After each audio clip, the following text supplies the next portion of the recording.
What's up, everybody? I hope you guys are having a wonderful day. I'm coming back with another Wuthering Waves video. Today, we're going to be going over the dev notes that were just released yesterday, which is over 1.0 and the future direction for the game. Now, I'll go over the TLDR real quick for everybody that just wants a quick explanation and doesn't really care about the details. In 1.1, they're going to increase the tacit Discord echoes drop rates, increase the amount of tuners you'll be receiving on completion of the tacit fields. As well as give us a double echo event. We'll also be receiving 10 limited time character pulls, 5 limited time weapon pulls, 20 of the stamina items, a million credits, as well as we will be receiving the Yinlin banner and the event for the second half of 1.0 on June 6th, and 1.1 will be coming out on June 28th. And that's the quick short end of it. Now, let's go into detail about it. So, firstly, they talk about the Echo development system and how the game feel for Echoes is, right? We'll be getting a double Echo event coming out later this week probably. Oh, what the fuck? Okay. Sorry about that if you got jump scared. In 1.1, they'll be lowering the cost of leveling up your Echoes as well as removing the cutscene, which is super nice. I was heavily annoyed once I hit Databank 15 and started actually farming the tacit fields and just sitting there wasting my time looking at that cutscene. I don't know about y'all. And we'll be receiving more materials whenever we clear the tacit fields from 1.1 onward. As well as we'll be receiving a overflow stamina system.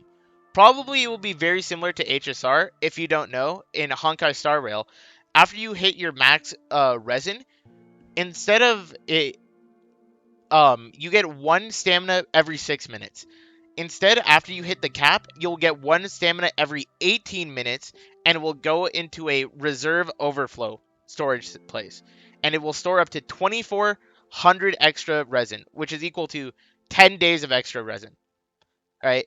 So this makes it so that people that can't exactly play at the same time every single day and doesn't want to be, ultra optimal logging in every single day to make sure they use up all their stamina, still get to keep some stamina back, even though they're losing, development time for your account because they're not playing the game.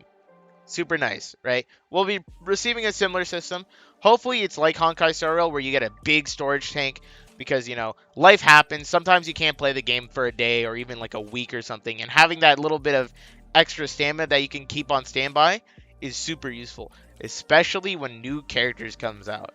I play Honkai Star Rail a lot, and that extra overflow stamina is super useful because I just let it build up, and when a new character comes out, I just use it to get more free materials as well as use the stamina refills from the stamina fuel items. And I don't spend money on refills. Now they're also giving us 1,000,000 credits because apparently the Echo system, whenever you use a already leveled Echo to feed into a new Echo, the cost was incorrect. It cost more than it actually should have. So they're just giving us 1,000,000 credits as compensation. Super nice. Because I'm kind of broke on credits. I'm auto fucked up. I won't lie. If you were watching during the stream, I may or may not have accidentally bought 700 revives, thinking that there was a weekly limit on it, and I might have gone fully broke.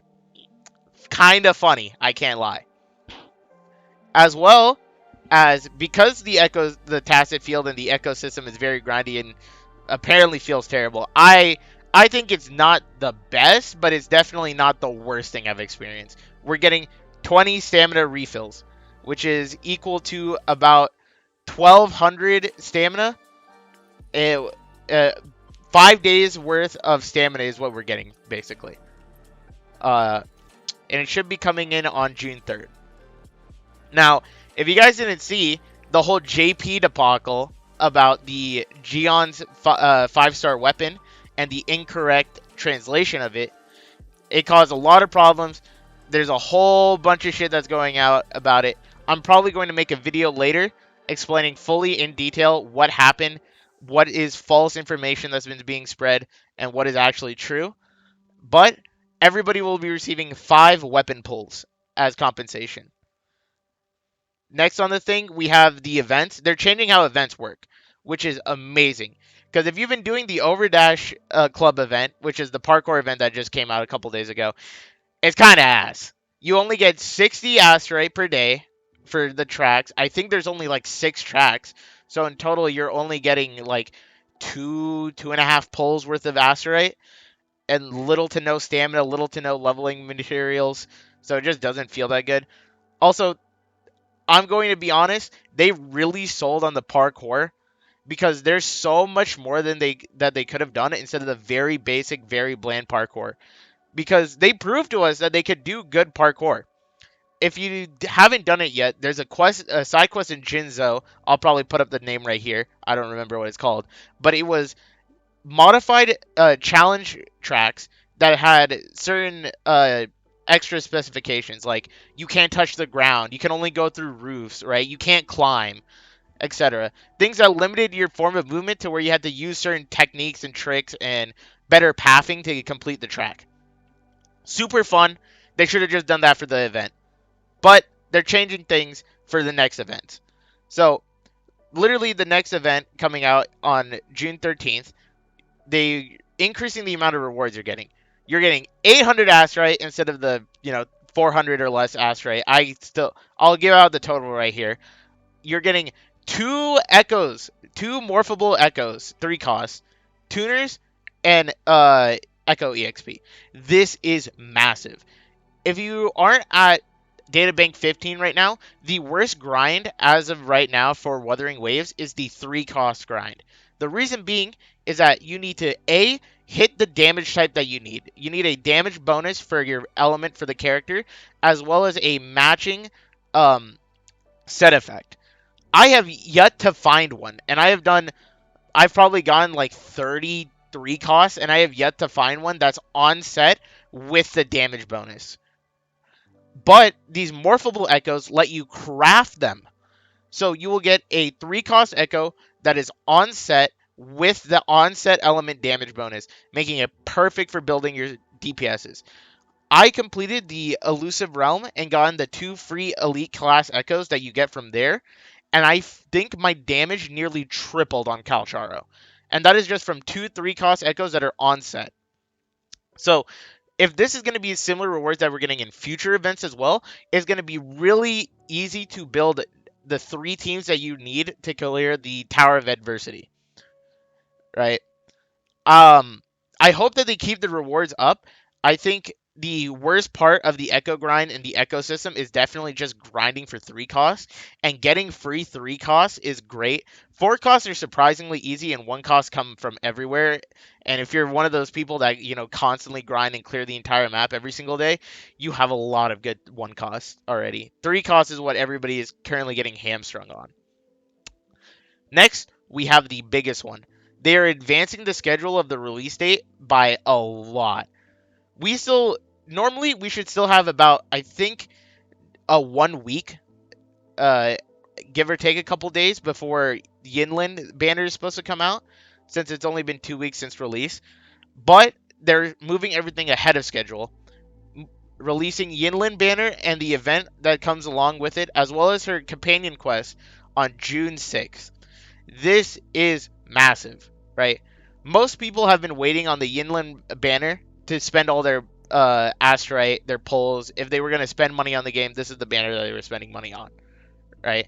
As well as it's just a good business decision for Kuro, because in a couple weeks, if you play Honkai Star Rail, Firefly is coming out, and holy shit, people are going nuts over Firefly. It is going to be, in my opinion, probably the highest grossing banner release in Honkai Star Rail, more than Acheron.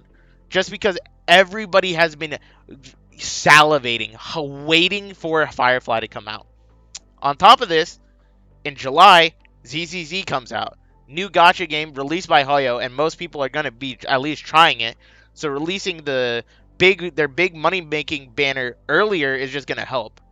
And lastly, Genshin Impact is getting a Farina rerun. And Farina is a character that a lot of people like, and she's pretty strong since she's a Archon character, which is like some of the strongest units in the game generally for Genshin Impact, if you didn't know.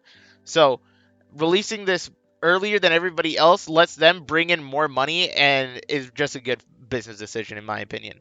As well as 1.1 will be coming out on June 28th, which means for everybody that plays multiple gacha games at the same time, they'll be able to clear the the 1.1 story before the new patches come out for Genshin Impact. Uh, Honkai Star Rail 2.3 will already be out, so you'll be able to finish 2.3 story, and then be able to play 1.1 for Wuthering Waves. And also, you'll be able to complete the 1.1 story for Wuthering Waves before ZZZ comes out, giving you time to just spend a lot of time playing ZZZ alone. And because everything's getting moved up, they're compensating us with 10 limited character pulls. I think this is. I mean, I'm just happy with having the banner come out earlier, just because it works better with my time schedule. Uh, I play Honkai Star Rail a lot. I'm really waiting on the 2.3 release date since I'm trying to get Firefly. I'm a dolphin in Honkai Star Rail, unlike I am in Wuthering Waves. So I'm gonna spend money on the Firefly banner, and I would like to get my favorite character sooner. You know what I mean? But yeah, that's what that covers all of the version updating, and they improved combat and by so much because they're improving the lock-on feature. It sucks dick.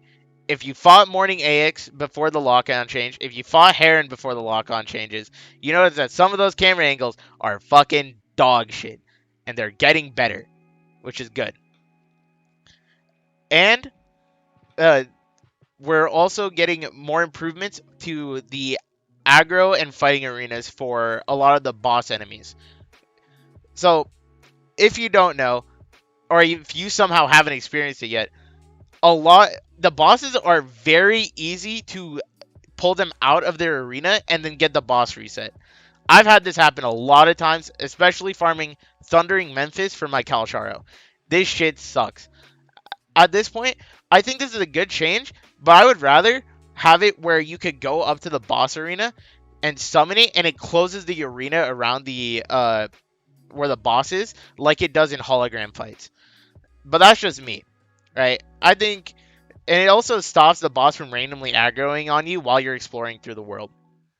But yeah, and for my mobile players, I still need more time on mobile before I get like a real feel on this.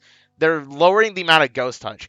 I noticed this whenever I was trying to do exploration contact on my phone, because when I'm at work, I sometimes boot up the game, do a little bit of exploration content while I'm on break, and the amount of times that I've accidentally jumped or accidentally used grapple hook while I'm trying to just turn the camera using my hands is insane. As well as they're adding control support on mobile.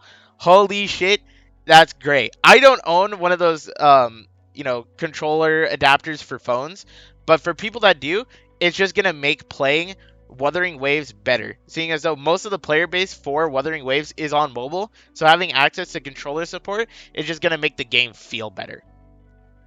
On top of that, they're changing how the keybinds for controllers, which would hopefully make them feel better. This might be a sign that they're getting closer to a PS5 release or general console release, which is good. Hopefully, they'll come out on more than just the PlayStation. I think only having PlayStation releases for gacha games just limits the player base entirely. There should be no reason why you can't get this game on like the Switch or Xboxes and things like that. But I think the bigger one I want fixed, I haven't really been hearing talked about, is the game doesn't run on like the ROG Ally. I don't own an ROG Ally, but my brother does, and tried playing Wuthering Waves on it, and you can't launch the game for some reason. The window is too big for the screen, and you can't scroll up on the window to launch play to even launch the game. I'll probably throw up footage here if I can find any of how this looks. But yeah, it just sucks. And I would love to play it on the Ally because it's just a portable way to play the game, and I have a controller, which is better than trying to play it on the rinky-dinky phone. You know what I mean? So, so next on the list is purchase limits for items. This, I can't lie to you how much this makes me happy. I already lost like 500,000 credits to fucking revive items because I just didn't know that there was a purchase limit. I just assumed there was because at the pharmacy in Jinzhou, all the flowers have a purchase limit. So I just thought they had a purchase limit as well. So this will hopefully stop me from being an idiot and accidentally buying up shit. And more optimization fixes. Every day we have a new patch that's like 200 megabytes that fixes a bunch of bugs and shit. I have been noticing less and less stuttering in the game. I'm actually getting nearly no stuttering in the game unless I'm using some crazy build in the Elusive Realm that just has a shitload of numbers on the screen, but I expect to have some performance loss there. And talking about the Elusive Realm, we are getting more content for the Elusive Realm. We are getting more characters, more buffs, more mechanics, but the biggest one I hope they do in 1.1 is make it longer. It is so much fun, but having it end after 14 floors is criminal. The build potential is massive just from the little, crumb of it that we've gotten in 1.0. I think you should be able to end it early and still get the full rewards of an S, but you should get even more if you decide to go further, right? And it's definitely more of a for fun kind of mechanic than it is for gear like it is in Simulated Universe. The, the only real benefit you're getting from this is every month you get some points that let you buy 2 Echoes, a couple of Astrite, some EXP items, and credits. So it's not like too crazy of items that you're receiving for completing the Elusive Realm, but they're good, of course. As pulling currency is pulling currency, and EXP will always reduce the amount of stamina you have to spend on EXP, which is great. But I think it should just be longer because it's just so much fun. It's just good combat, and that's what Wuthering Waves' greatest strength is. Just good combat, and I just want more of it, right? But scrolling down, yeah, that's about it. That's the coverage over the 1.0 dev notes and for the future of the game. Um, I hope it continues in this better direction. They clearly have a plan and they're listening to feedback a lot. So if they don't make, another terrible 1.0 launch where there's so many problems, so many people just can't play the game and it just causes a lot of mistrust in the community, Wuthering Waves is on the up and up. But yeah, that's all for now. If you guys enjoyed the video, please remember to like, comment, and subscribe. And I'll probably be streaming later tonight on Twitch around 7 p.m. at twitch.tv/vantage_val. But that's all I have for you today. Later. Peace.